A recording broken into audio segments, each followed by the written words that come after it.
What's up, guys? I'm Rob Shoecraft with 3 Storm Fitness.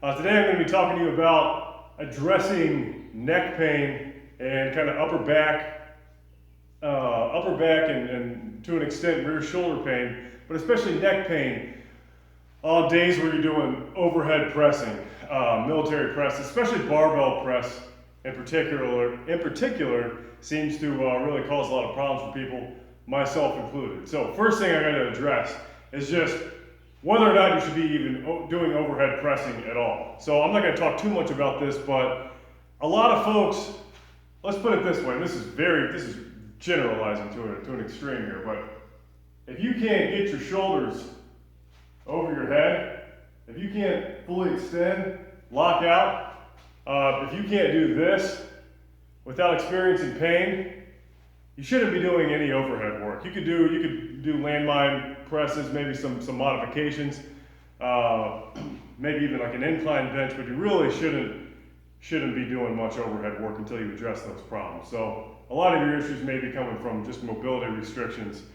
And then the other thing is poor form, especially when you start getting heavy, and I'm guilty of this too. You want to get one more rep, maybe you shouldn't, but you want to get one more, so you just push it and something funny happens. That something funny can be 1,000 different things, but that something funny happens is what can cause a lot of problems. So what I want to do here, but even when your form is good, you're still maintaining a lot of tension, and some folks more than others carry it more in their upper traps, in their neck muscles. So we want to address that. So this is what I'm going to suggest you do. This is what I've been doing lately, and that is kind of a protocol, if you will, a series of things. So first off, before I start, if I'm doing overhead pressing, I normally take like a lacrosse ball. This one's a Mobility Mag, is the brand, or Mag Mobility, one of the two. It's got a little magnet in it. They can connect to each other, or you can throw it up on a post. But you can just use a regular lacrosse ball or a training partner with some strong fingers. Woo! All right. Jam your traps up, work your traps up against that. Try to relax as best you can. You can put the balls together, or you can just use a single ball, or you could like tape 2 lacrosse balls together, lay on the ground, and work the back of your neck, work the sides a little bit, kind of trace the base of your skull. Trace the base of your skull like your hairline for most people. And that just kind of loosens up the fascia a little bit, allows it to move when you start applying heavier tension to it. Don't go too crazy in the beginning, but that's not a bad idea. I also kind of like to do that toward the end. So at the end, especially since I get migraine headaches. I made another video about that a while back. Hopefully it helps a lot of people. It's just kind of how I deal with it in particularly, because I always seem to get them after I do high intensity or heavy workouts. So I was talking to I got a 2.5 hour deep tissue massage and then some for the first time ever. Never had a massage before. Shout out to Logan Black, my masseuse, although he probably calls himself something different. Sorry, buddy. But he said, I told him I didn't have any neck problems. And to quote him, while he was working on my neck, he said, neck problems my ass. So apparently I have a ton of neck problems. It's probably from getting choked too many different angles in jiu-jitsu and doing overhead presses and deadlifts and whatnot. But anyways, he worked it like crazy. And I mentioned that I get migraines, and he said, he basically recreated this sounds awful, but he recreated the same sensation of like a low-grade migraine in the back of my head, right on the base of my skull, this spot here. He said it's a lot worse on my left-hand side, and it is when I get migraines, so he seemed to know what he was talking about. So I've been paying a little more attention to that, working those spots after my workout to really loosen them up. So kind of go back to what we were doing on the floor before, but hit that again. Now that's if you get migraines, but I still think it'll probably relieve a lot of the tension that you're carrying after an overhead press. So again, do some SMR, some lacrosse ball work after your overhead press. The next thing I normally do, dang it, I meant to put this. If you're doing neck work, if you're doing direct neck work, like high rep yes-nos, laying on the ground, full range of motion, nose, yes, you're lying back, maybes, diagonally. I have to do high reps of those. Started doing them in jiu-jitsu a little while ago, and they kind of get the same benefit that high rep band pull aparts and face pulls give you for my upper back and shoulders.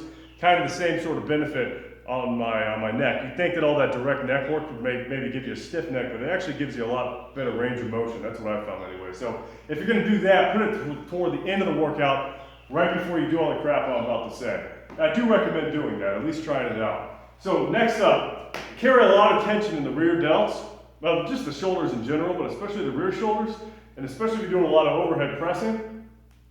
So we're going to do some shoulder distraction. I got this originally got it from Kelly Starrett in the Supple Leopard book. Great book if you haven't read it. Basically, let's try to do it from an angle here.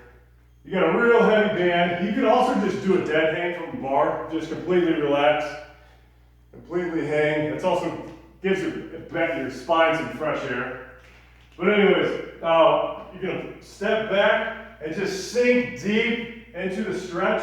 Let the band, this kind of sounds nasty, but let the band kind of pull your shoulder out, distract the joint. And that really opens things up, stretches it a lot. My shoulders they'll start kind of almost spasming. Just try to breathe through it, try to relax through it. Hold that for about a minute or two, kind of hit different angles, rotate back and forth. Work both sides, so do that distraction for a minute or two each side.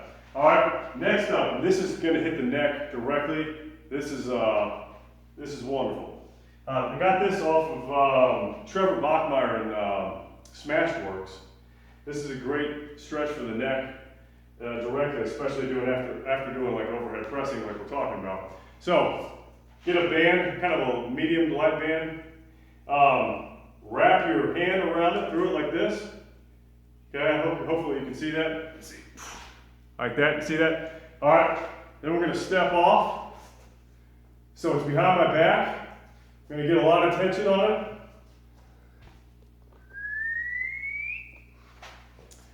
And step off, let it just pull me back, and I'm gonna take my hand. This is kind of like I'm wearing like a top hat. Kind of put it down like I'm cool. That's what cool people do, I'm told. All right, and we're pulling, so it's not a direct pull this way. It's not down, straight down. It's kind of like down and to the side. And right through here, it's just getting stretched like crazy. So that's what we're hitting. Hold that about 1-2 minutes, 2 minutes ideally. According to both Kelly Starrett and Trevor Bachmeyer, that 2 minutes is about what it takes, the connective tissue, and basically everything you're trying to work. It's about how long it takes for it to, what's the word they use? There's a scientific term for it. I don't know it. I can't remember anyway.